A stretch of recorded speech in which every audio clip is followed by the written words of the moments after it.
Hey guys, welcome to tonight's quiet journey. Today we will learn the stories of some of the most mysterious and supposedly cursed artifacts of the Middle Ages. Objects that have given rise to countless legends, warnings, and strange events. Before we begin, if you like mysterious stories from history, then give the video a like and subscribe to the channel to stay with us. And tell us in the comments where you are watching from and what time it is where you are. Now turn down the lights a little, sit back and forget about all the busyness of the day for a while. So come on, let's enter the mysterious world of history together. History is a liar. It is a curated collection of half-truths told by the victors to keep the losers in the dark. We grow up believing that human progress is a straight, upward line, that we are the pinnacle, the apex of intelligence. We look at the ruins of our ancestors and pity them for their stone tools and lack of electricity. But I have seen the truth, and the truth is not a line, it is a circle. And we are currently spinning toward a point of impact that our ancestors already survived or failed to. My name is Elias Thorne. I am an archaeologist by trade, but a scavenger of lost secrets by necessity. For years I have been dismissed by the academic establishment as a fringe enthusiast or a glorified treasure hunter. They don't understand that the reason they can't find the truth is that they are looking for civilizations that built things. They are looking for brick and mortar. But Æthelgard wasn't built, it was sung into existence. It started in a basement in Istanbul. I was scouring a private collection belonging to a disgraced Ottoman scholar, a man who had spent his life deciphering a dialect of pre-Sumerian script that shouldn't have existed. He was a recluse, living in a room that smelled of damp parchment and stale coffee. When I found the map, it wasn't on paper. It was a fragment of a giant rib bone, bleached white by centuries of exposure, yet strangely heavy, like lead. When I ran my fingers over the surface, I didn't feel the grain of bone. I felt texture, grooves that moved like liquid under my touch. It was a topographical map, but the geography was wrong. It depicted the Arabian Peninsula as it looked 10,000 years ago, before the desert reclaimed the lush plains. But there, in the heart of what we now call the empty quarter, was a cluster of geometric shapes that made my skin crawl. They weren't just buildings, they were energy conduits. I left the library that night with the bone tucked against my chest, feeling its rhythm. My heart was beating at 72 beats per minute. The bone was vibrating at exactly the same frequency. "You're not just a map," I whispered to the empty, rain-slicked alleyway. "You're a key." I knew what the scientific community would say. They would call it a hoax, a piece of scrimshaw art carved by a bored sailor. But the ink in the grooves was glowing, a faint bioluminescent blue that only appeared in the absence of light. It was a bioluminescence that didn't come from any known organism on Earth. It was, for lack of a better word, alien.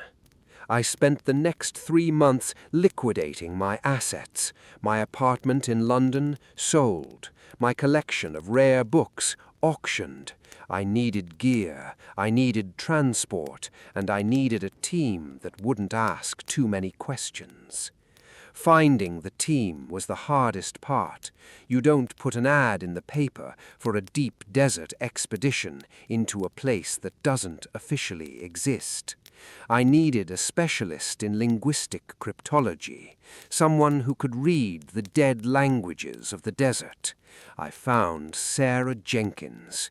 She was a linguist who had been blacklisted from Oxford for claiming that certain ancient glyphs were actually musical notations. She was brilliant, volatile, and, most importantly, in debt to the kind of people who don't take no for an answer. Then was Cale. He was a former military engineer, a man who had seen enough explosions for 3 lifetimes. He didn't care about history, he cared about structural integrity. He was the one who told me, Elias, if we go where this map says, we are not just walking into a ruin, we are walking into a tomb that hasn't been opened since the stars shifted. We gathered in a staging camp on the edge of the empty quarter, the Rub al-Khali. The sun here isn't just hot, it's an entity. It strips the moisture from your skin and the hope from your mind. The wind, said Cale on our first night, standing by the fire, his eyes scanning the horizon. Do you hear it? It's just a sandstorm, Cale, I replied, though my own ears were ringing. No, he said, shaking his head. It's not blowing sand, it's moving it. It sounds like someone is clearing a path or covering one up. He was right. As the night deepened, the dunes around us seemed to shift in a way that defied the laws of wind and physics. They weren't just blowing, they were flowing like water, revealing jagged, obsidian-black rock faces that hadn't seen the moon in millennia. Sarah walked over, clutching a digital tablet. Her hands were shaking. Elias, I've been running the audio from the ground sensors. The vibrations, they're not seismic, they're repetitive. It's a signal. A signal for what? I asked. She looked at me, her eyes wide with a mix of terror and scientific ecstasy.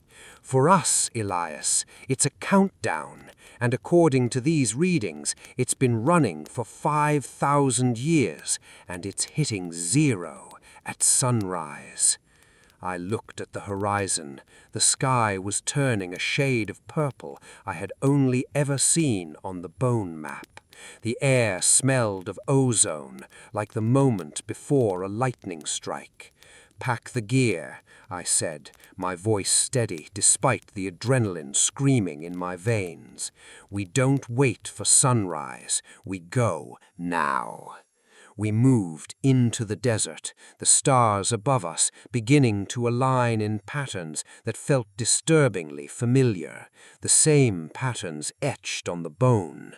We were no longer archaeologists, we were intruders in a sanctuary that was waking up from a long, hostile sleep. We marched through the night, guided by the pulsing light from the bone map, which had now grown intense enough to act as a lantern. The sand beneath our boots didn't feel like the soft, shifting silica of the desert. It felt firm, almost metallic, as if we were walking on the roof of something gargantuan. "Stop!" Cale commanded, his hand darting to his sidearm. He held up a fist, his posture shifting into a defensive crouch. I stopped immediately. Sarah bumped into my back, dropping her tablet, but I didn't reach for it. My eyes were fixed on what lay ahead. The moonlight caught the edge of a massive, monolithic structure rising from the dunes. It wasn't a pyramid. It wasn't a temple. It looked like a giant inverted spire carved from a single piece of obsidian-like glass. It wasn't reflecting the moon. It was drinking the light. The structure seemed to fold space around it, making the air ripple like heat over an asphalt road. "That shouldn't be physically possible," Sarah whispered, her voice barely audible over the sudden, unnatural silence. The weight alone, it should have sunk into the sand centuries ago. It's defying gravity. It's not just sitting there, Cale muttered, stepping forward to touch the surface. He pressed his gloved hand against the dark surface. Instantly, a ripple of light, the same bioluminescent blue from the bone, raced across the structure like a nervous system coming to life.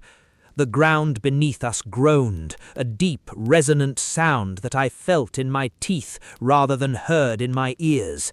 Thrum, thrum, thrum. It's a heartbeat, I realized, pulling the bone map from my pocket. It was no longer just vibrating, it was burning cold. I watched in fascination as the grooves on the bone aligned perfectly with the fissures on the monolith. "Elias, back away!" Cale warned, but it was too late. The obsidian surface didn't open like a door, it dissolved.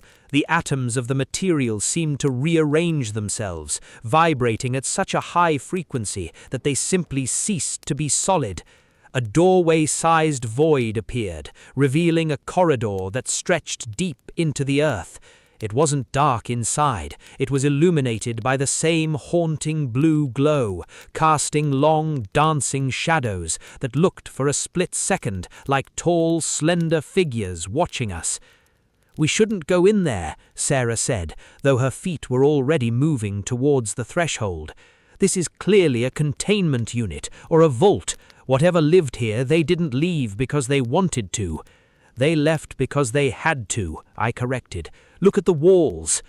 As we stepped inside, the air temperature plummeted. The walls were covered with intricate carvings, not of gods or kings, but of star charts, thousands of them. They depicted galaxies, nebulae, and solar systems that I knew weren't visible from Earth. In the center of each chart was a single recurring symbol, a sun with a broken ring. "The broken sun," I whispered, tracing the symbol. In the myths, this was the mark of the Aethel Guardians. They believed the sun was a cage, not a source of life. "That's a terrifying philosophy to base a civilization on," Cale said, his flashlight beam cutting through the blue haze. He was pointing his light towards the floor. It was littered with objects, not gold, not treasures, but tools, intricate, multi-layered devices made of alloys that shimmered like oil on water. They looked like clocks, but they had no hands, only spinning rings that seemed to track time in reverse. "They weren't just observing the stars," Sarah said, picking up one of the devices. Her eyes widened as she manipulated the rings. "Elias, this isn't an ancient ruin, it's a laboratory." Suddenly the corridor behind us shuttered. The obsidian doorway didn't close, it fused shut, leaving us in total silence. The blue light in the walls surged, changing from a soft glow to a brilliant, blinding white. "Cale, can you blow the seal?" I asked, my voice tight. Cale inspected the wall, running his finger over the molecular structure. He shook his head slowly. "Elias, this isn't stone. It's not even metal. It's some kind of solidified light. My explosives would be like throwing a pebble at a brick wall. We're in here until this place decides to let us out. Or until it decides to use us," Sarah added, her face pale in the white light. At the end of the corridor, a massive circular chamber opened up. In the center, suspended in mid-air by a field of invisible energy, was a sphere of pure liquid shadow. It hovered, rotating slowly, pulling the surrounding light into itself. "The Echo," I said, the name surfacing from some deep ancestral memory I didn't know I possessed. As we approached the sphere, the room began to fill with sound. It wasn't just noise, it was a voice, 1,000 voices speaking in a language that predated humanity, a language of pure emotion and frequency. I felt my lungs tighten, my vision blurring at the edges. I reached out, my hand trembling. I knew that if I touched that sphere, the history I had spent my life studying would be rendered obsolete. I would know how the world started, and more importantly, how it was going to end. "Wait!" Cale shouted, reaching for me, but his hand passed through an invisible barrier, throwing him backward.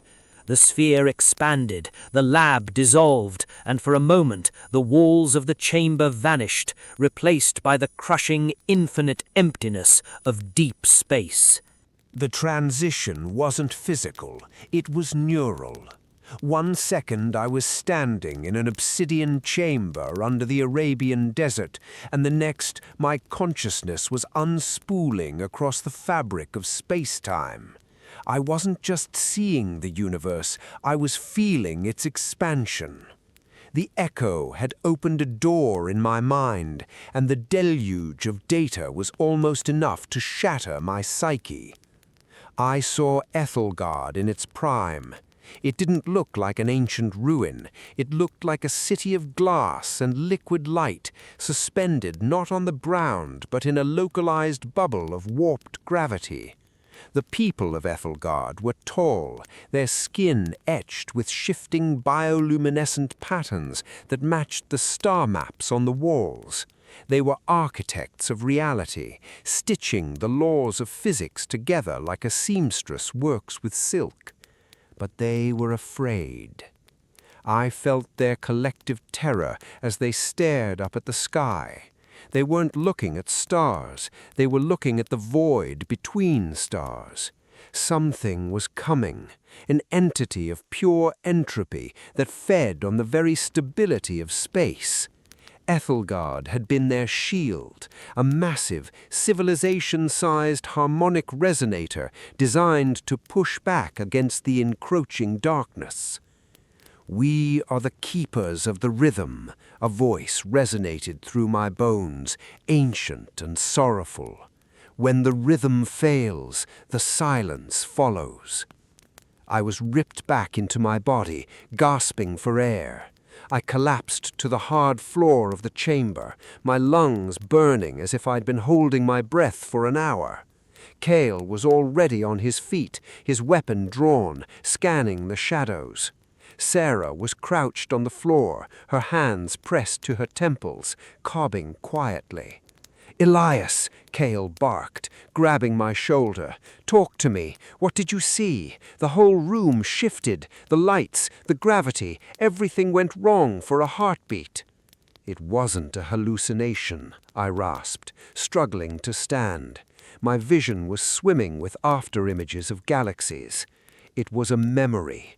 The chamber, it's a recording device. It's a repository of everything they were, everything they feared, and everything they tried to stop. "We need to leave," Sarah whispered, her voice trembling. "Elias, I saw it too. I saw the entropy. It's not just a myth, and it's not just in the past. The signal we found, the countdown, it's not a countdown to the end of the world. It's a countdown to the return of the thing that ended Ethelgard." My blood ran cold. The broken sun symbol on the wall began to glow with a violent, pulsating red. The blue light, once calming, was being overwritten by this new, hostile color. The floor began to vibrate, no longer with a heartbeat, but with the frantic, erratic rhythm of a failing machine. "Cale, we have to move," I said, pointing toward a secondary aperture that had just formed in the far wall. "The structure is failing. The containment field is collapsing. If we stay here, we'll be trapped in the vacuum when this place resets." "Reset?" Cale spat, sprinting toward the opening. "You mean it's going to recycle itself?" "I mean it's going to erase everything inside it to prevent whatever followed them from finding a foothold," I explained, scrambling after him. We ran through a labyrinth of shifting corridors. The architecture was responding to our presence, rearranging itself like a living organism. Walls turned into floors, ceilings vanished into staircases that led nowhere. It was a nightmare of non-Euclidean geometry. "Left! Go left!" Sarah screamed. We dove through a narrowing slit just as the ceiling behind us collapsed, crushing the stone floor into fine, shimmering dust. We tumbled into a smaller, circular room, the core of the navigation spire. In the center sat a device that looked like a crystalline compass, its needle spinning wildly. I didn't think, I acted on instinct, a phantom memory of an Ethelgardian engineer guiding my hand. I reached for the compass and slapped my hand onto the central dial. The room went silent. The red light vanished.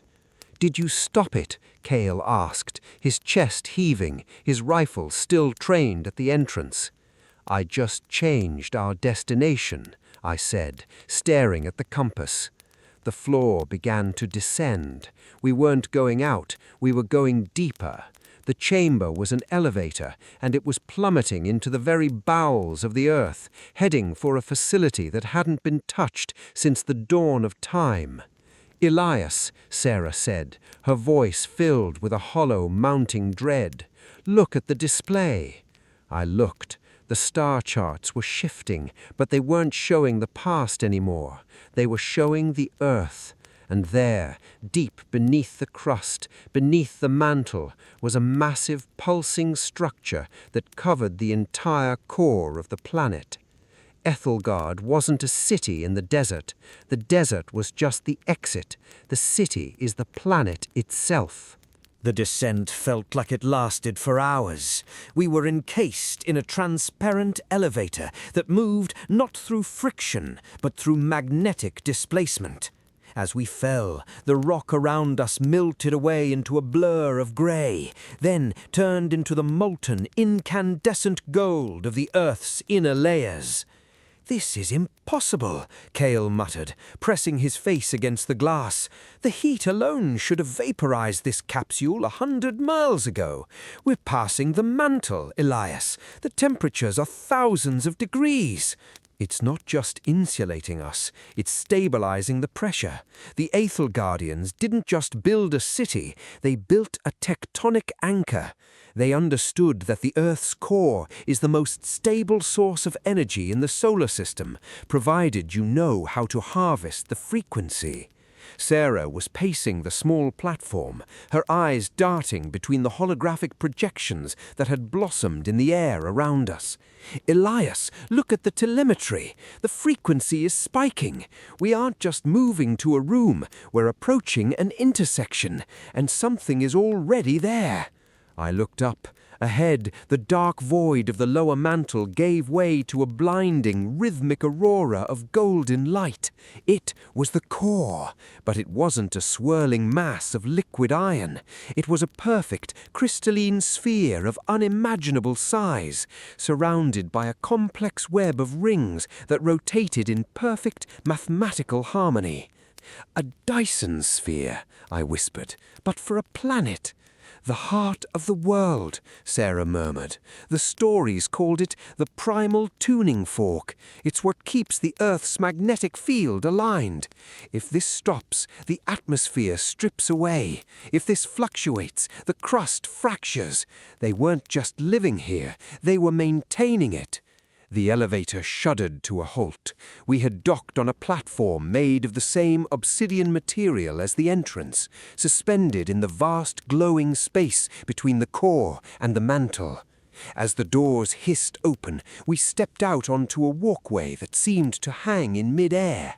The scale of the place was suffocating.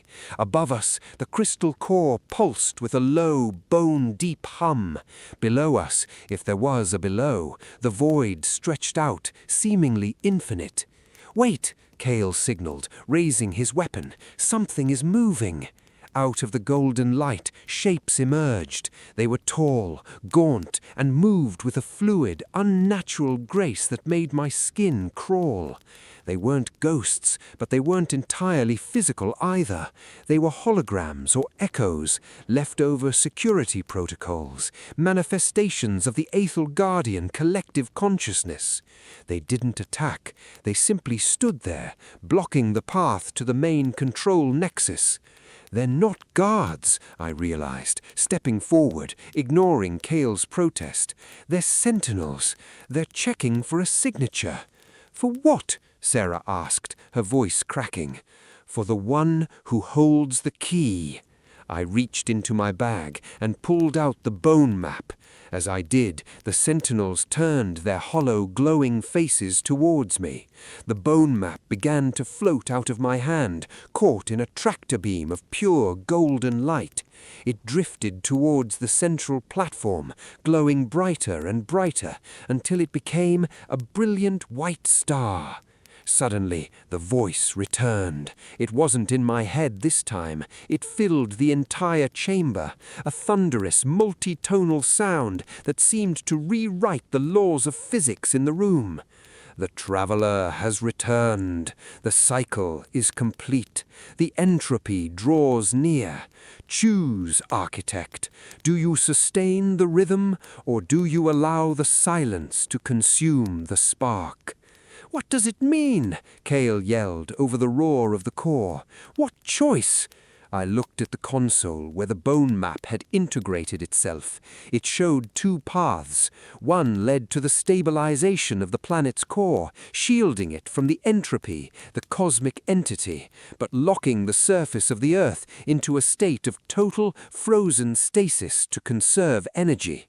The second path was a gamble. It involved releasing a massive surge of energy, a flare that would burn the threat away, but would simultaneously wipe out every trace of the Aethelgardian legacy, and possibly every piece of modern technology on the surface. "It's a choice between survival and progress," I said, my heart hammering against my ribs. "If we stabilize, we live, but we stagnate. We lose our freedom. If we fire the flare, we save the planet from the entity, but we reset our own history. We go back to the Stone Age."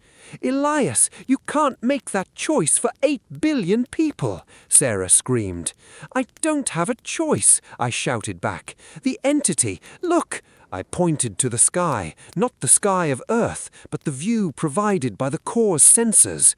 A massive, creeping darkness was eclipsing the sun. It wasn't a shadow. It was an absence of reality. The stars were winking out, one by one, as the entity approached. "It's here, and it's not waiting for us to decide." "We don't have to choose either," I said, my voice barely cutting through the deafening hum of the core. The Aethelgardians were trying to peep the rhythm. They weren't trying to stop it. They were trying to conduct it. I dove for the console, my fingers flying over the holographic interface. It wasn't just a switch for survival or destruction. It was a synthesizer. I could feel the energy of the Earth's core flowing through my fingertips, vibrating in my marrow. "Cale, provide cover. Sarah, I need you to translate the harmonic notation for repulsion," I screamed, ignoring the fact that my hands were beginning to glow with the same ethereal blue light as the walls.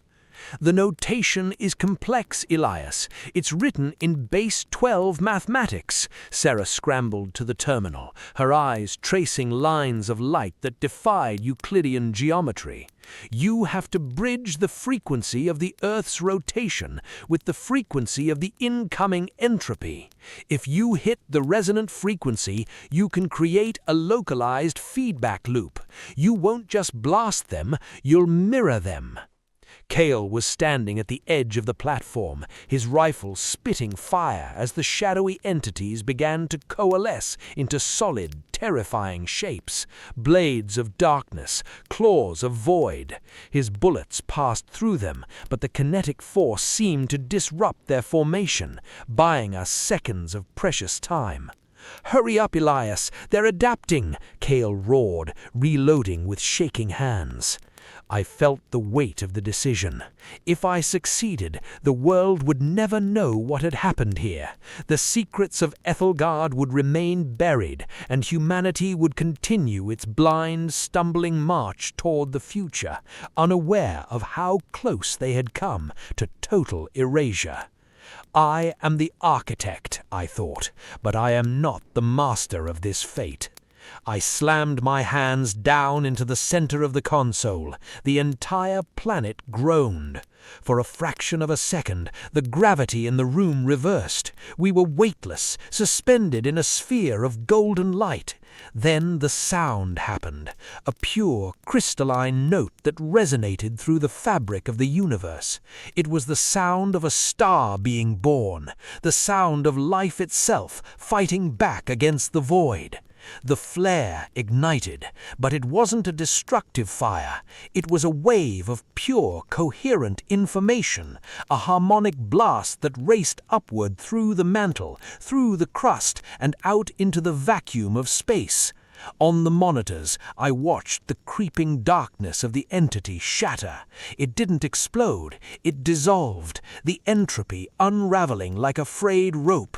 The stars that had been winking out flickered back to life, one by one.